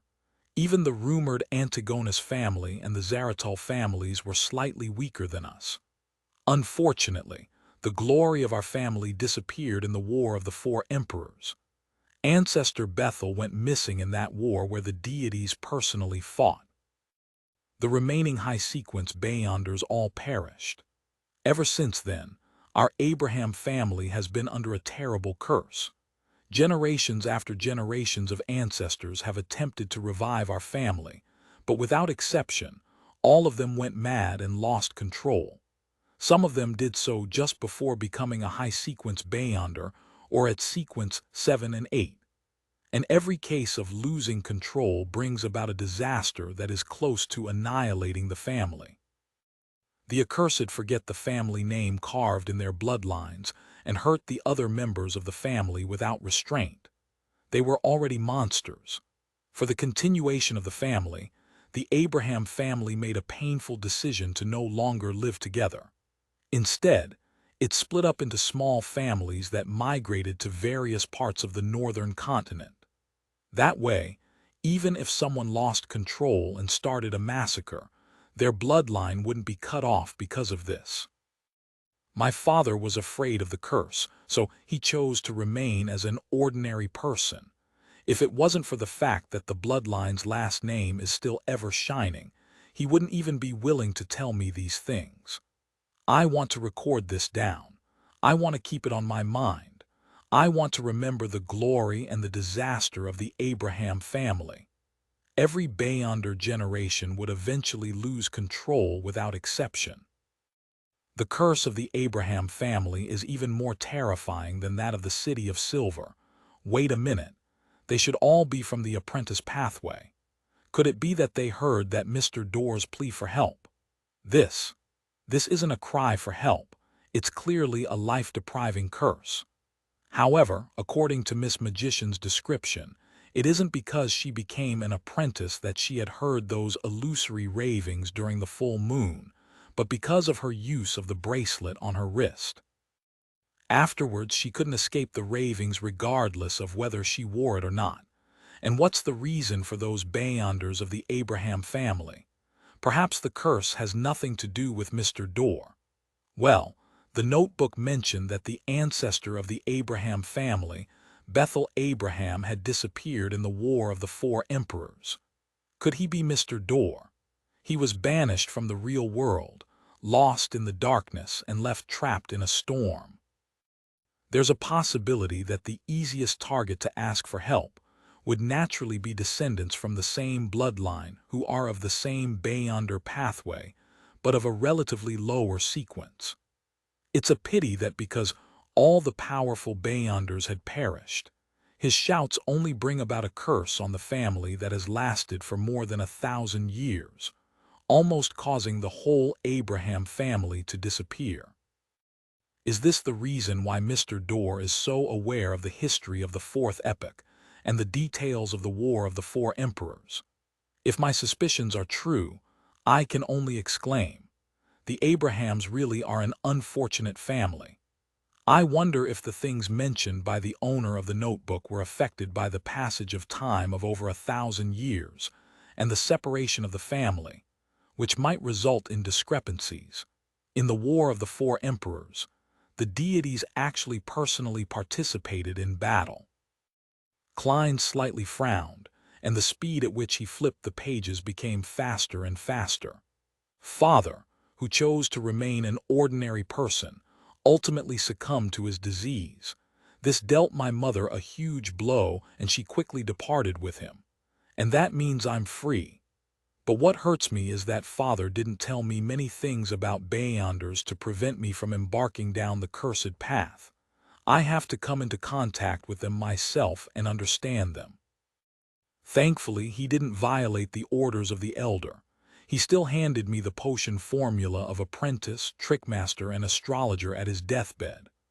I will repeat the 3 formulas to prevent myself from forgetting. Sequence 9, apprentice. Sequence 8, trickmaster. Sequence 7, astrologer. After Klein saw that, he pricked his eyebrows slightly, feeling that the trip tonight had been worthwhile and that he hadn't wasted the purifying bullet. Of course, he still had to go above the gray fog to confirm its authenticity. Astrologer. The apprentice pathway actually has a divination series job as well. In that case, one of my speculations from the past might be closer to the truth. The seer pathway and the apprentice pathway might be interchangeable at high sequences. Klein nodded slightly and continued to flip through the pages. Although he had already determined the value of the notes, he didn't want to leave the scene for the time being. If the last few pages of the notebook noted that something had been hidden somewhere, he would definitely have to come back again. Since that was the case, why go through so much trouble? As the pages turned, Klein roughly figured out the Beyonder history of this Abraham descendant. After his parents died, he began trying to touch base with the mysticism circles to gather information about the sequence potions and purchase the corresponding Beyonder ingredients. After 2 years of hard work, recording many still unconfirmed mysticism knowledge, he finally succeeded and concocted the apprentice potion. At the end of the notebook, he wrote, "According to my knowledge of mysticism, the spirit world and the real world would overlap the most on the night of the full moon. That is the time when one's spirituality is at its best, and it is also the most suitable time to consume the potion and advance. I will become an apprentice by the next full moon. I need to get stronger, step by step, and reproduce the illustrious glory of the Abraham family. Once I reach sequence 7, I'll be able to contact the elders according to the regulations set by the family. I know the method of communication well, so this is a secret that cannot be recorded. Take a potion to advance yourself during the full moon." Klein was stunned for a moment. He couldn't help but tap his chest 4 times in a clockwise manner to draw the crimson moon. "May the goddess forgive you for your ignorance." Klein vaguely understood why the man had lost control on the spot. According to his speculation, the curse that had plagued the Abraham family for more than 1,000 years was probably related to Mr. Doerr's call for help during the full moon. And that guy actually chose to consume the apprentice potion on the night of the full moon. In that case, it was highly likely that he would hear that illusory mumbles while the effects of the potion had yet to fade, and his spirituality was in a very unstable state. As such, he exploded with a bang. Fortunately, the hormesis phlegrea that I heard back then wasn't lethal. Klein subconsciously sighed. Then he thought of the oddity of the master key and vaguely came up with a hunch. The formation of the master key stems not only from the condensation of an apprentice's Beyonder characteristic, but also from Mr. Doerr's illusory ravings. Thus, the occasional problem of causing the holder to be lost becomes rather dangerous. It often allows the holder to enter inappropriate situations. This can be considered a kind of curse. And taking everything into consideration, Mr. Doerr being the ancestor of the Abraham family, Bethel, is quite possible. Phew. Klein exhaled when he saw that there was no information about any hidden treasures. He took the brown notebook and left the basement. As he dropped Azek's copper whistle, he retraced the same path he took to get there. When he reached the balcony, he raised his left hand and snapped his fingers. The scattered matches on the stairs lit up with a crimson light. They soon extinguished, leaving only minor burn marks. After taking a detour to East Borough to get rid of his disguise, Klein returned to Minsk Street before midnight. He went above the gray fog and used spirit dowsing to confirm the authenticity of the three formulas. Soon after, he tried to conjure the fake world opposite him on the modeled long table. Klein was about to manipulate him when he suddenly raised his hand and smacked his forehead. "I almost forgot. I brought the all-black eye back to the real world."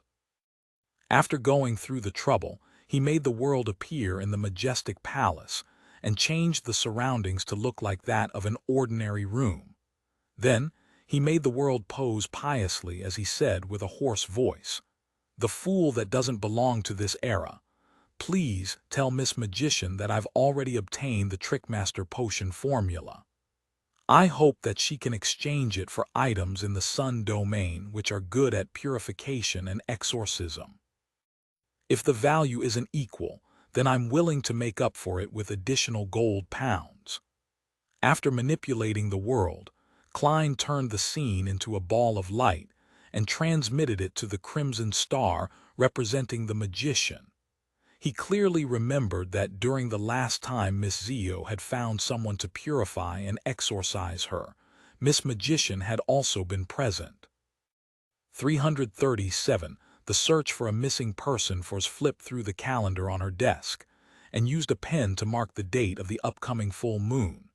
She had decided that, as soon as she heard that horrible, illusory raving, she would chant the name of the fool and pass the painful minutes above the gray fog. Life is truly filled with things to look forward to. She closed the novel in her hands, ready to turn off the iron grill gas lamp that was set into the wall. At that moment, a flash appeared in front of For's eyes. She saw the boundless gray fog and a lofty figure that resided in a majestic ancient palace, as well as a man who was praying devoutly. When the voice reached her ears, she almost jumped, feeling both alarmed and joyful. "The Trickmaster formula that I've been arduously searching for all these years has been found just like that. I participated in so many different Beyonder gatherings and failed to find any clues to the Trickmaster formula. Yet it has been found just like that. And not even a week has passed since I made the request.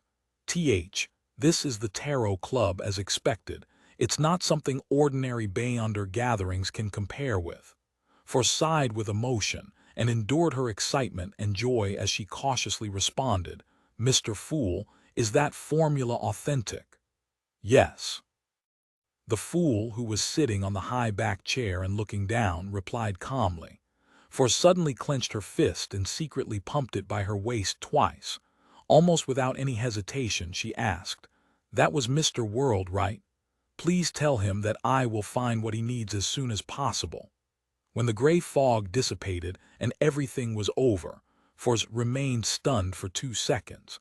She couldn't suppress her excitement as she stood up to pace back and forth in her room.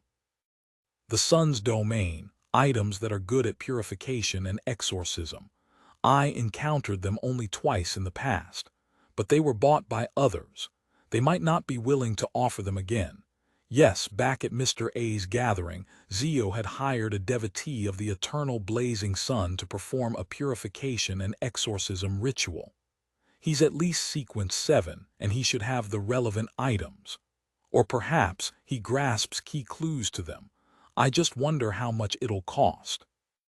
Although Mr. World promises to pay the difference, I might not be able to come up with the amount needed for the initial payment. For's thoughts gradually shifted to her financial situation. She now had £370 in cash, mainly earned from what Viscount Glaint had paid for the apothecary formula. She also had £510 in her bank account, which added up to nearly £900. As for something similar, it can go as high as £2,000, while the cheapest might cost from 500 to 600 pounds. Yet, it might not necessarily be the kind of item that Mr. World needs. What if I run into a suitable item but don't have enough money? Get a loan from the bank, or a loan from an usury with a higher interest rate. As long as all goes well, then when Mr. World pays the difference, my debt will easily be repaid. Maybe I could borrow from Miss Audrey for a few days. She usually never cares about money, so she will definitely not collect any interest, Forrest quickly came up with a solution. Just then, Zio, who had gone to somewhere secluded at night to practice her combat skills, returned to their rented two-bedroom apartment. Seeing that the lights were still on in her room, she knocked on the door and asked, "Are you pulling an all-nighter to write the beginning of your new book?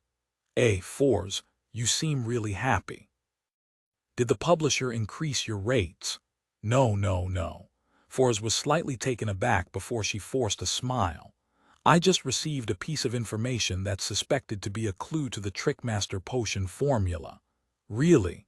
Your waiting has finally paid off." Zio totally didn't notice Forrest's hidden oddity. Seeing her good friend so happy for her, Forrest couldn't help but sigh to herself. "I'm already a member of a secret organization. From that moment forth, I've taken on a fate that requires me to constantly hide and lie to my friends. Is this the price one out of many to be paid?" Saturday morning. Klein once again visited inventor Leopard at St. George Burroughs 3rd Street. Since the bicycle had yet to be patented, he only paid the last £20 and exhorted Leopard not to rush to talk about subsequent investments and partnerships until he had the patent. With regards to this, Leopard was very agreeable. He had been tricked twice before for the same reason before getting a patent. Once the potential investors who he had made contact with had fully understood his product, he was kicked aside to watch as the potential investor bribed the patent office and acquired the patent first. After leaving Leopard's place, Klein arrived at Isengard Stanton's place in Hillston Borough at the appointed time. It was a dark and gloomy house. Today was the day that the rewards for the serial murder were going to be dispersed. Walking through the living room and into the activity room, Klein saw the two detectives he was more familiar with, Caslana and Stewart, and sat down next to the latter. "Sherlock, how much do you think we'll get this time? It should be no less than protecting Adol. Of course, I didn't do much, so what I can receive will be limited. Emperor Roselle once said, the more plowing and weeding, the better the crop." Stewart clenched his fist and held it to his bearded chin. Klein guessed with interest. The split might go as high as a few £100, and even the lowest wouldn't be less than £10. "And I'm the one that will get the higher end of the split." If Isengard Stanton's words were as credible as he had described, Klein added in his stirred heart. At that moment, a white-shirted, brown-vested Isengard, with white hair at his temples and a thinly contoured face, entered the activity room while carrying his signature pipe. As the fireplace burned, he sat down in a reclining chair and said with a smile, "Ladies and gentlemen, I just got back from the Backland police station. They acknowledged our contribution and they think we've been instrumental in cracking the case. Although we didn't participate in the subsequent capture, we can still obtain half the bounty. In other words, we'll split £1,000 in cash. This is considered quite a handsome bounty, even in Backland. A single detective has to have zero expenses, not eating or drinking, and even resorting to sleeping on the streets for 4 or 5 years to amass this amount." The atmosphere in the living room immediately became relaxed. Everyone was filled with anticipation about the reward they would receive. Even Klein was no exception as he guessed the amount Isengard would give him. It should be at least £100, right? He whispered silently. Isengard took a puff on his pipe, narrowed his eyes, and said in a satisfied tone, "Everyone, thank you for your trust in me. I will now do the splitting." The biggest contributor this time was Detective Sherlock Moriarty. The ideas and train of thoughts that he provided us had allowed us to find more clues and put us on the right track. He's a genuine expert at deduction. Ma'am Caslana can bear testament to this. I still have a few letters from Detective Moriarty, and anyone in doubt can take a look. That's very fair. He actually didn't list himself as the biggest contributor. Klein turned to the great detective, Isengard Stanton, and viewed him in a different light. It's no wonder that he has such authority in the detective circle. Seeing that there were no objections, Isengard nodded and said, "I declare that Detective Sherlock Moriarty will be awarded £300. Immediately, the detectives in the activity room broke out into whispers. From time to time they looked up at Klein, as if they finally recognized this brilliant detective, whom Mr. Stanton had praised as an expert at deduction. What a generous man, a just man. Klein grinned and ultimately didn't act modestly. In second place were Isengard himself and Caslana, who each received £160, while the rest of the detectives split the remaining £380 depending on their respective contributions. Even the lowest received £15, equivalent to 3 or 4 weeks of their usual earnings. This was the benefit of handling a major case with a high bounty. Stewart, who had received £40, was very pleased because he felt that he had only done 2 days of observation. Furthermore, the subject he observed ended up not being the final confirmed suspect. Of course, he also had to pay a portion of the £40 all informants and helpers involved in the matter had to be paid. After distributing the bounty, Stewart suddenly remembered something. He took out a piece of paper from his pocket and said to Klein, "Sherlock, I've recently accepted a missing person assignment that pays a lot. Try using your resources and help me pay attention to it. If the person is found, I won't forget your share." "Sure, no problem," Klein replied indifferently. Stewart handed over the piece of paper and said, "It's this man. He's been missing for nearly 2 weeks. As he's involved in some improper conduct or might even border on committing a crime, the client doesn't wish for us to seek the police's help."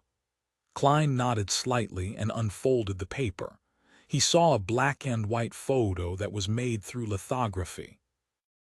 It was a man with hair that was combed back in a slanted fashion, and there was a certain elegance in his propriety. He was about 27 or 28 years old. He had a handsome appearance, but there was an undisguised air of arrogance between his eyes. His nose was high and his lips were thin. "Right, his name is," Stewart recalled and said, "Emlyn White." Emlyn White. Klein suddenly turned his head to look at Stewart. "Ah. Isn't that the name of the vampire who's imprisoned in the basement by Father Otravsky?" In Duke Negan's mansion, Audrey, who had been invited to a tea party, was listening to her mother and Duchess Della chatting about nobility matters with a slightly bored expression on her face. Her eyes swept across the 3-layered rack, the uniquely styled muffins, cake, and other delicious tidbits. She felt that she had been indulging herself recently, so she lightly picked up her cup and sipped the black tea. After a while, she got up apologetically and, accompanied by the maid, went to the bathroom. As soon as she came out, she met a tall, middle-aged woman with slender eyebrows and a graceful appearance. It was Duchess Della's younger sister, the wife of a hereditary viscount, Lady Norma. After exchanging the formalities, Norma looked at Audrey and said with a chuckle, "I heard that our beautiful young lady is very interested in mysticism." She mentioned mysticism. "Could it be that someone from the psychology alchemists is here to test me?" Audrey instantly entered her state as a telepathist. A little embarrassed, she lowered her head and replied, "Yes." 338. The experienced Klein. After hearing Audrey's affirmation, Lady Norma laughed. "What an honest child. I happen to know some experts in mysticism who are very knowledgeable. Would you like to chat with them?" "Definitely. That's exactly what I want," praised the lady. Feigning surprise, Audrey drew a crimson moon on her chest. With a smile on her face, Madame Norma nodded slightly and said, "How about we have our afternoon tea together tomorrow?" "No problem." Audrey's excited eyes held a little innocence. After she bade Lady Norma farewell and headed for the living room, her smile gradually settled as her bearing turned composed and relaxed. The detailed changes in her body language, the color of her emotions, and the changes in her body of heart and mind that were reflected superficially, they all imply that she holds no ill intentions, but she was rather nervous. It seems like Lady Norma might really be a member of the psychology alchemists. She had been observing my expression and actions, but she couldn't adjust or hide her emotions. Maybe she's like Susie, a spectator, but unfortunately she didn't know that the person in front of her is a telepathist, Audrey thought, feeling both perturbed and proud. She couldn't help but let her feet gracefully walk in a straight line with one foot taking the place of the other. In the house of Isengard Stanton situated in Hillston Borough, Klein's lips quivered a few times, but in the end, he didn't ask Stuart who his employer was or what he looked like. He decided not to get involved in matters involving Emlyn White as best as he could. Although based on Emlyn's words, he was a law-abiding vampire, but that was only limited to his claims. There were still too many gaps about his earlier life for Klein to be sure that he had not harmed the innocent. As a result, he lacked the motivation to seek out Father Otravsky to save Emlyn. After all, Father Otravsky was a Dawn paladin who was skilled in combat and had the aid of mystical items. Furthermore, he was an unweakened Dawn paladin. Besides, it would make it easy for him to expose his true identity to Father Otravsky and Emlyn White. Let's hope that he can gain the approval of that powerful priest as soon as possible and finish the sentence, to be let out on parole. In his heart, Klein tapped 4 times in a clockwise fashion for Emlyn White. After the bounty was divided, the detectives took their leave, and Klein was given the best treatment. He was walked out the door by the great detective Isengard. Holding his pipe, Isengard coughed lightly and said, "There are still some suspicious points about the serial murder case that we haven't fully understood. There might be an even more ferocious guy hiding behind the killer's back. You must be careful not to spread the word that you played an important role in this case." It seems like the official Beyonders also suspect that the gigantic devil dog has an owner, Klein replied solemnly. "I know, I had my own guesses about this too. Mr. Stanton, you have to be careful as well. You were the one who gathered us and you're a major partner of the police."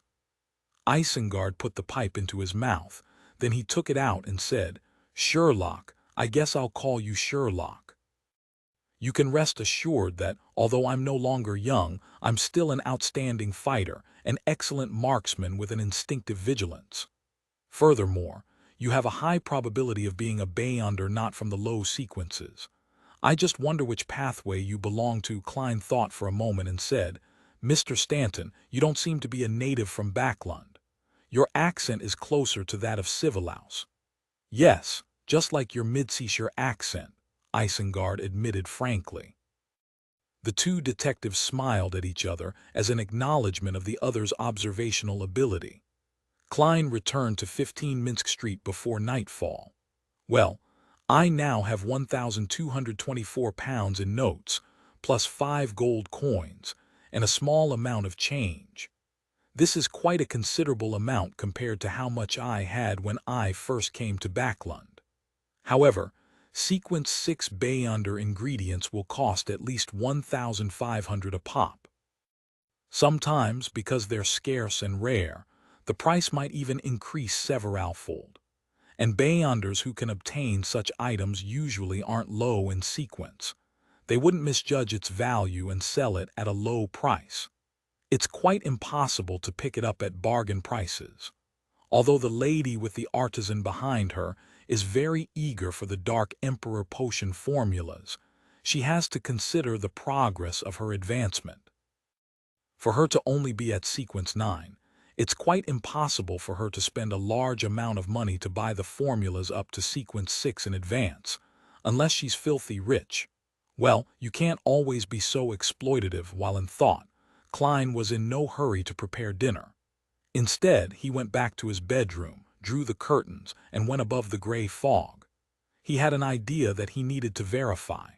Sitting in the fool's seat, he stretched out his hand and picked up the unadorned brass master key.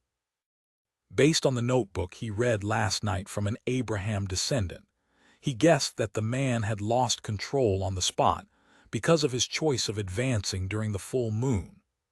Therefore, the curse-like ability of the master key, which can make people go lost, only to find themselves in bad spots, has a high probability of being contaminated by Mr. Door's illusory ravings, other than the resentment and indignation in the Beyonder characteristic.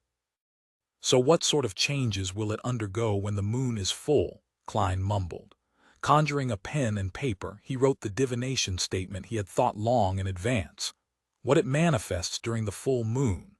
Holding the piece of paper in one hand and the master key in the other, Klein leaned back in his chair, gave a self-deprecating laugh and said, "I'm courting death again, but there shouldn't be too much danger this time.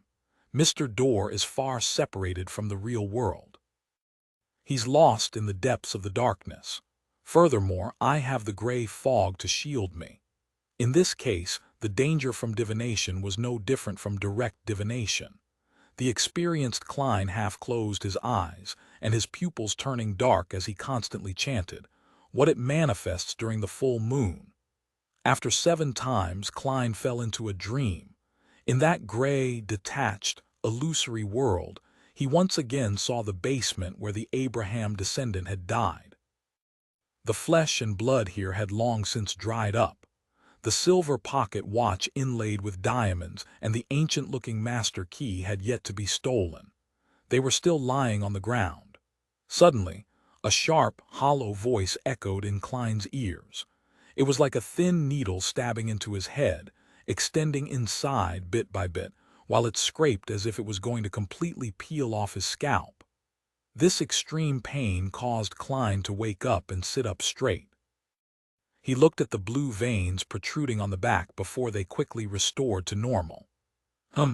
It's much more manageable than spying on the eternal blazing sun, or secretly listening to the true creator's angry roars. Klein went from pressing down his fingers to rapping them as he thought. Of course, if this were the outside world, he believed that he absolutely wouldn't have had such a reaction. If Miss Magician had always been listening to such pleas, she would have long lost control. From the looks of it, due to the resulting curse, the master key makes the voice even clearer.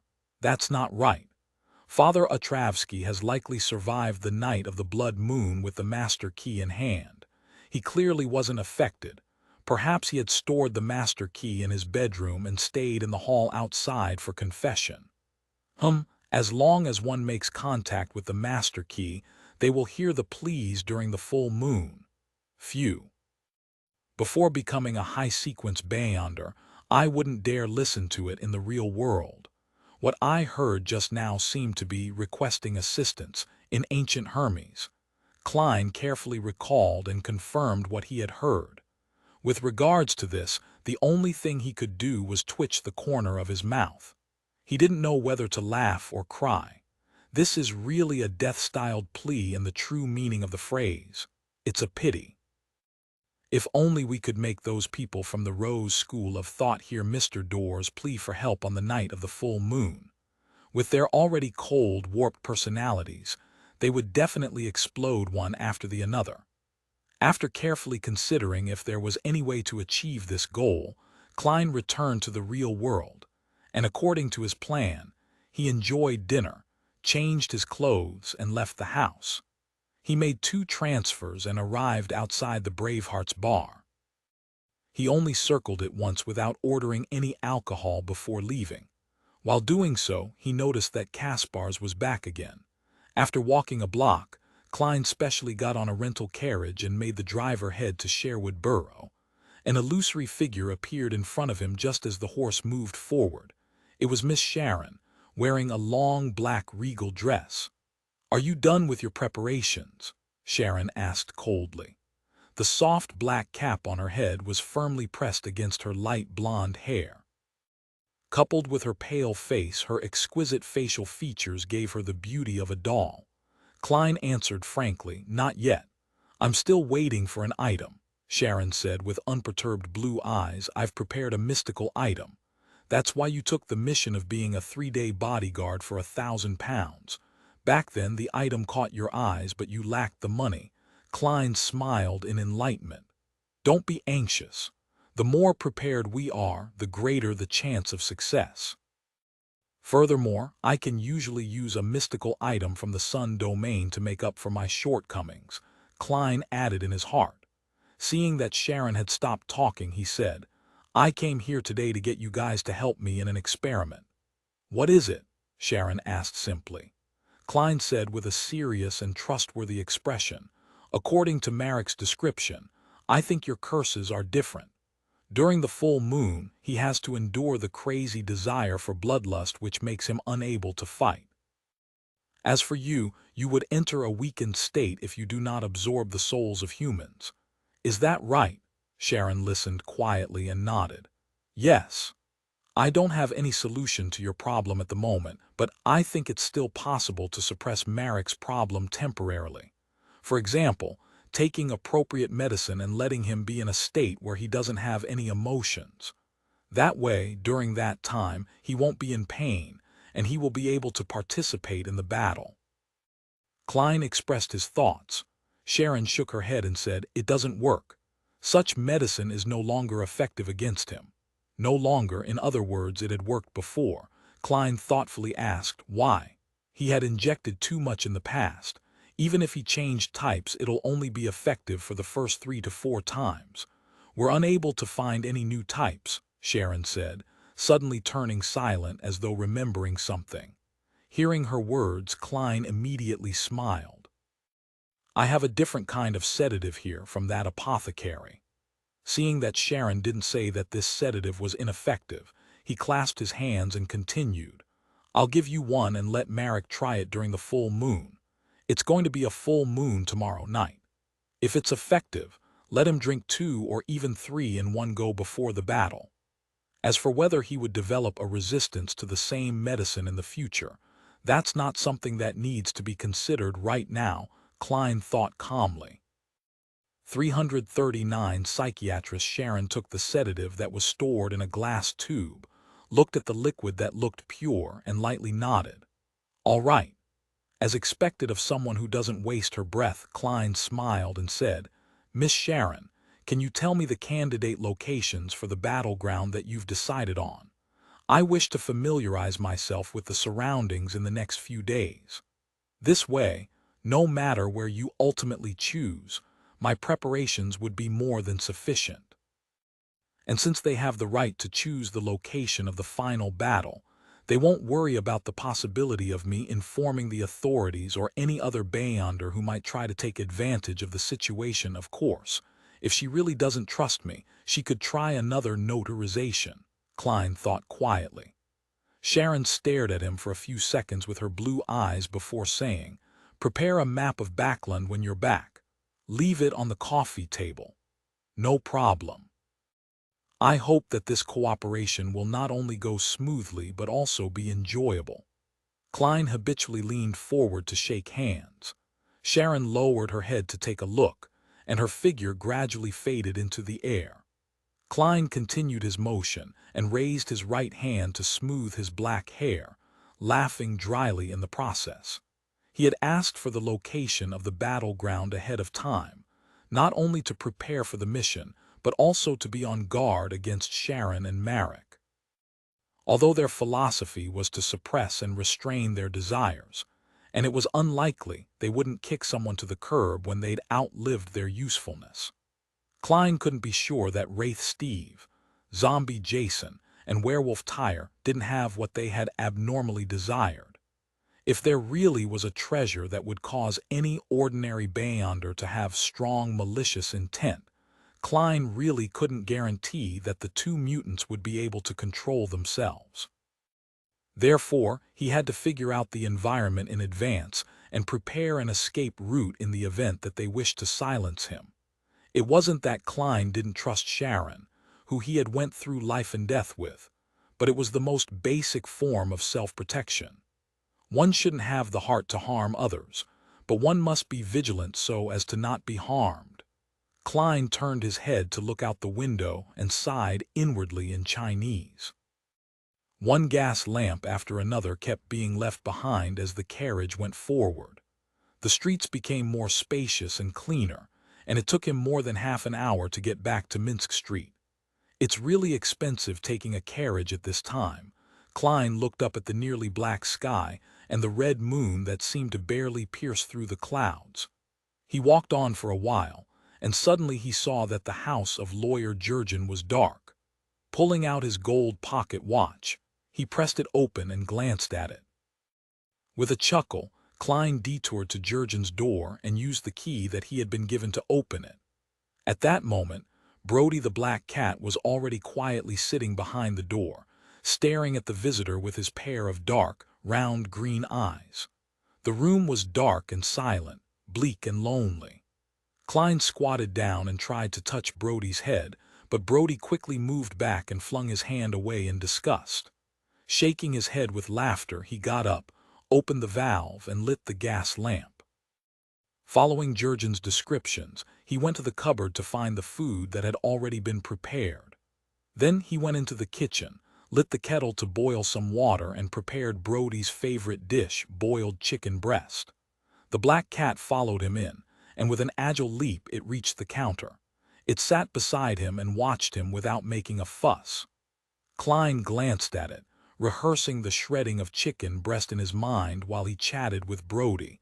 "You must miss Mrs. Doris, right? Are you worried about her condition? Lawyer Jurgen didn't come home today. Are you feeling lonely and uncomfortable on your own? Do you feel like you lack a sense of belonging and are exhausted?" As he spoke, Klein's voice slowly faded into silence. Brody the black cat remained sitting there, quietly watching him. It didn't make any noise, nor did it cry out. Audrey was invited to tea at Lady Norma's house. These are the mysticism experts that I mentioned. Lady Norma introduced the distinguished guests warmly. "This is Mr. Hilbert Alucard, a psychologist and a jewelry designer. He's very talented. This is Miss Escalante Osleka. She's a doctor for mental health, what we usually call a psychiatrist." Hilbert Alucard was a man in his 40s. He looked to be of southern continent descent, and his skin was brown. His brown hair, blue eyes, and facial features weren't particularly outstanding. He gave off a silent and reserved feeling. Escalante Osleka was a baby-faced lady who looked like a young girl studying at a public or grammar school, even though she was already a psychiatrist. She was 3 or 4 centimeters shorter than Audrey, and she had long raven black hair that reached her waist and a pair of lake blue eyes. Audrey exchanged a few pleasantries with him. Then she sat down, keenly aware that Alucard and Escalante were observing her. She didn't use her telepathist abilities, and she pretended to know nothing. While initiating topics in the field of mysticism, she constantly paid attention to her emotions, ensuring that they were in the most logical state. "I can't let them find out that I'm already a beyonder, and that I have already taken the spectator and telepathist potions." Audrey knew exactly what role she was to play today. Unlike the silent Alucard, Escalante was quite a conversationalist. After a few rounds of exchanges, she asked, "Do you know about major years and major months?" "No, I haven't heard of those," Audrey cautiously answered, using only the knowledge she had obtained from her interaction with mysticism enthusiasts. "In fact, I've already learned from Mr. Hanged Man what a major year and major month is," she added with a smile in her heart. A major year refers to the number of years it takes for the planet to deviate from its axis, totaling 25,920 years. In the field of mysticism, this is considered a complete cycle that goes from the beginning to the end. A major month refers to the number of years it takes for this deviation to pass through one of the 12 constellations. Each major month represents 2,160 years. During the transition of major months, terrible disasters will occur. And according to calculations, we aren't too many years away from the end of the current major moon. Escalante spoke with confidence, keeping the atmosphere harmonious. Audrey hid the fact that she knew a lot as she asked the wrong questions from time to time in a curious tone. With this, time passed quickly. At the end of tea time, Alucard and Escalante stood up at the same time to take their leave, leaving Lady Norma's house. This caused Audrey to be rather disappointed. She imagined that they would eventually hint at the matter regarding the psychology alchemists, but in the end they didn't say anything. Yes, as a secret organization that cannot be exposed, the examination of candidates can't be that simple and direct. From the looks of it, they will need to interact with me a few times and observe me in secret before they decide whether or not they want to reveal information to me and recruit me into the organization. That's good too. I can report this to Mr. Fool. Audrey quickly understood the underlying reasons. She then took her leave, and Lady Norma walked her to the door, smiled, and said, "Audrey, I see that you're also interested in psychology. Why not consider being a psychiatrist before you get married? Count Hall and his wife are followers of the goddess. They should be able to support you in doing such things." Among aristocrats, unless there was a financial crisis or other special situations, coming to an agreement on marriage required a long process. Only after careful consideration and comparisons would they be able to make a decision. This was because this wasn't only a matter between two youngsters, but it also involved the alliance and mutual assistance of the two families. Therefore, although aristocratic women were able to officially enter social events under the direction of the Queen after the age of 18, proclaiming their adulthood and consideration for marriage, they often started a family after the age of 26 according to statistics. Similarly, the average age of a male aristocrat's entry into politics for the first time was 28.5 years. In other words, Audrey would have about 8 years to do what she liked after she reached adulthood. The Church of the Evernight Goddess had always encouraged female believers to go out to work and engage in certain occupations. In the aristocratic circles, many young ladies and women became literary critics, musicians, pianists, painters, etc. Is this a test? Audrey smiled faintly and replied, "I will need to read more books in that case." Actually, she had always felt that it wasn't too safe for the members of the psychology alchemists to become psychologists or psychiatrists because the upper echelons of the official organizations, such as the Nighthawks and the mandated Punishers, likely knew of the acting method. Therefore, they would definitely pay more attention to this group of people. Lady Norma seemed pleased with her answer and nodded with a smile. Escalante and Alucard are both good teachers. Well, maybe I could consider asking Miss Escalante to be my home tutor on psychology. Audrey nodded obediently. When Klein got up on the early Sunday morning, he found that the map of Backlund on the coffee table in the living room had been circled in several places, and they weren't too far apart. Therefore, he spent the rest of the morning carefully familiarizing himself with the surroundings, figuring out exactly where the buildings were located and where the nearest cathedral was. In the afternoon, having time to spare again, he went to the Quelog Club to practice his shooting and Beyonder powers. As soon as he entered the hall, he saw the surgeon, Aaron Series, hobbling out slowly from the buffet cafeteria with a crutch. After greeting him, he asked out of concern, "How have you been lately, Aaron? Has your luck improved?" Aaron, who was born with a blank face, smiled sincerely. "At least I'm not that unlucky anymore. I followed your suggestion, went to the cathedral and told the bishop about the matter. He told me to go directly to the confessional to pray to the goddess. I actually fell asleep while praying, but I felt like the goddess had bestowed me with a peaceful state. After that, my luck has been normal. Praise the lady." He drew a crimson moon on his chest. According to my experience, it was likely a particular sequence 7 nightmare who caused you to fall into a deep sleep. Then, a nighthawk who specializes in rituals quickly set up an altar, prayed to the goddess, and neutralized your misfortune. Klein smiled. That's great. At that moment, Aaron looked at him and said, Sherlock, I've always felt that you weren't very pious in your belief of the god of steam and machinery. Why don't you change your faith? Look at me, a perfect example. Put your faith in the goddess. 340 pa aren't you making things difficult for me? Upon hearing Aaron's request, Klein almost drew the crimson moon on his chest, but he ultimately resisted the urge and replied very seriously, Perhaps there's something about my behavior that has led you to misunderstand. But I have to tell you that faith is something that cannot be changed after it's decided upon. Aaron immediately raised his arms and made an apologetic gesture. I'm sorry that I misunderstood your faithfulness.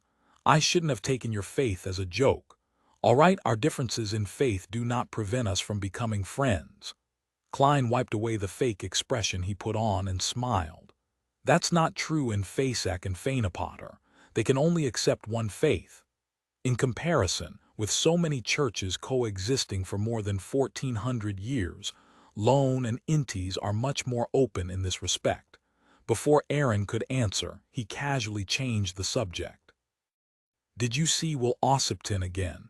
I'm referring to the kid that had one of his legs amputated, the one who said that your luck would turn for the worse. He was certain that the Nighthawks would follow the clues provided by Aaron, so he wondered what the outcome was. He was curious if the child who changed Aaron's luck still had the tarot card in his possession.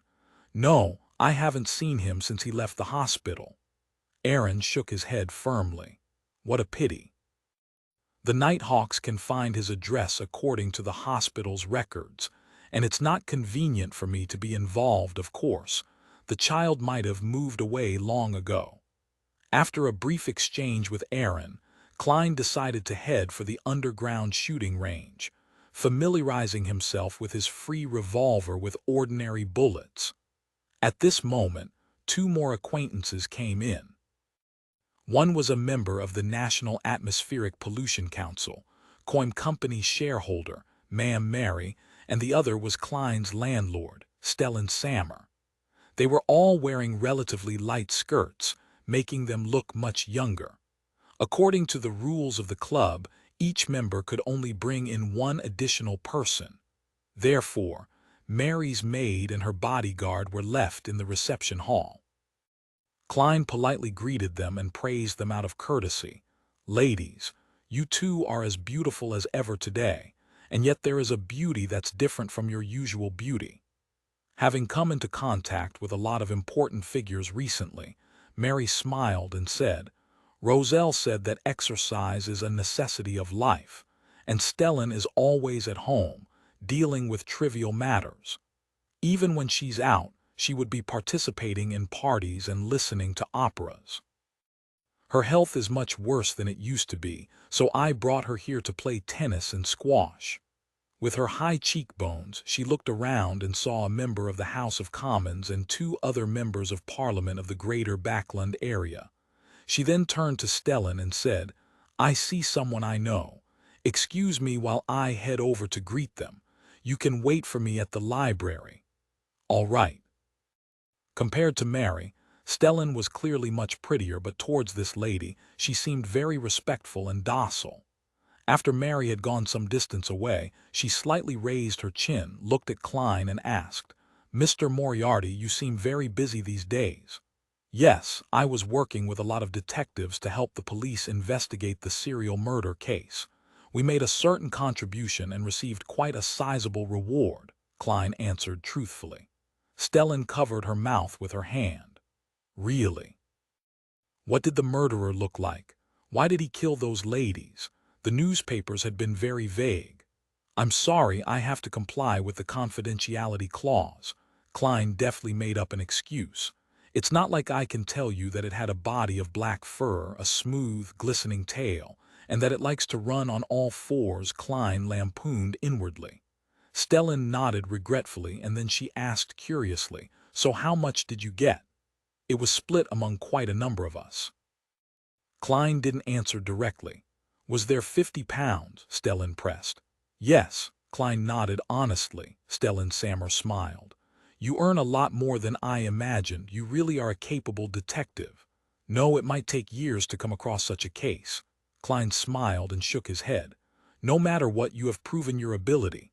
Stellan's eyes looked like they were thinking as she said, Next Sunday, Luke and I will be hosting a party at home. I hope you can come. Sorry, I was very presumptuous. I'll have my maid send the invitation to you. Heh heh. There will be a lot of unmarried ladies at the party, and their fathers or mothers will have decent jobs, and their families will earn more than 200 pounds a year. Some of them have part-time jobs that they can do at home, such as being a typist. They're all very excellent women. This is a blind date party. Mrs. Stellan has approved of my ability to make money as a detective, so she plans on introducing me to a girl. But in her eyes, am I only fit to be with a woman at that level? Many thoughts flashed through Klein's mind, but after considering the need to maintain their neighborly friendliness and the trouble of preparing his own dinner, he agreed with a smile. If all goes well, I'll be there on time. Stellan smiled and said, Then Luke and I will be awaiting your visit. She left without another word and entered the small library of the club, while Klein proceeded to practice his shooting and beyonder powers in the small, enclosed shooting range. At 9 o'clock at night, Klein was sitting at his desk, watching as the crimson moon gradually pierced through the clouds, revealing a full body. The water-like light red veil slowly spread out, and time passed by the minute. When it was 10:15, he heard illusory pleas that seemed layered. Klein easily guessed that it was from Miss Magician. Closing the curtains, he switched off the lights, took 4 steps counterclockwise, and went above the gray mist. There he reached out to touch the shrinking and expanding crimson star. In a split second, the hazy figure of Fours appeared on the chair with the symbol of a layered door. She let out a sigh of relief, stood up, and bowed. Honorable Mr. Fool, you have saved me once again. That's not something to worry about, Klein replied in a very light, casual tone. Fours was left speechless and sat down again. She was considering what had just happened, so she didn't say anything. As for Klein, he didn't take the initiative to bring up any subjects in order to maintain his image. Within the towering palace, which looked like a giant's residence, the silence quickly transformed into the main theme. When Force snapped back to her senses, she suddenly felt that this atmosphere was a little oppressive and uncomfortable. During the gathering, there's still Miss Justice, Mr. World, and company. There was no need to worry about complete silence, but now there's only Mr. Fool and me. What should I do? This pressure is stifling. I need to say something, I have to. I can't just sit here like an idiot. That's Mr. Fool. He certainly wouldn't care about anything, but I'm so nervous and restricted. For suddenly felt as though she had found herself alone with her boss when she first entered the workforce. Although Klein wasn't a spectator, he could clearly see Miss Magician's restraint and uneasiness. He smiled and said, Maybe you can tell me how you became a beyonder. For example, how you obtained the apprentice formula and that bracelet. Klein silently added the real question he was trying to get by. Fors relaxed a little and recalled. That was almost 3 years ago. I just graduated from Backlund Medical School. With my father's help, I entered a private clinic with pretty good benefits. My father had already settled down in East Balam back then. Ever since the safe sea route to the southern continent was discovered, the outstanding youth of the kingdom started spreading their footprints to every corner of the land. My father, as a low-level military officer, went to East Balam to chase after wealth and power. My mother and I were left behind in Backlund to live like widows. It would take months before a distant letter sent by boat would arrive. This situation isn't uncommon in the kingdom. I knew an old gentleman who had 5 children, but they were either in the archipelago, Western Balam, the Paz Valley, or the Hagenti Plains. They have their own career, their own family, and their own wealth, but they've forgotten that there is a father waiting for their return all this time. When I was in grammar school, my mother fell seriously ill. I had no choice but to helplessly watch her die on the hospital bed, and it took my father a month to answer my letter, telling me that he had a new family and a new life in East Balham. He gave me all his property in Backland plus some money. I think he felt a little guilty. As a best-selling novel writer, Fors had mastered the art of rambling. Since Klein had nothing to do, he listened quietly without interrupting. Phew. Fors exhaled and continued. Anyway, my father introduced me to Yosifov Clinic through the Veterans Club. The salary there was really good, and I was doing pretty well, but I was a little anxious about the future. Hence, I worked hard to learn from the senior doctors and worked hard to save money until I met an old lady who came to see me regularly. She was very lonely and childless, and her partner had passed away 10 years ago. I had some sympathy for her, so I often talked to her and accompanied her. Once, I was surprised to find that she was able to walk through walls, which opened a whole new world to me. That old lady said that it was something her husband left her. She vaguely mentioned that as long as one wasn't a member of some family, there was apparently no curse. Not long after, she was so ill that she was on the verge of passing away.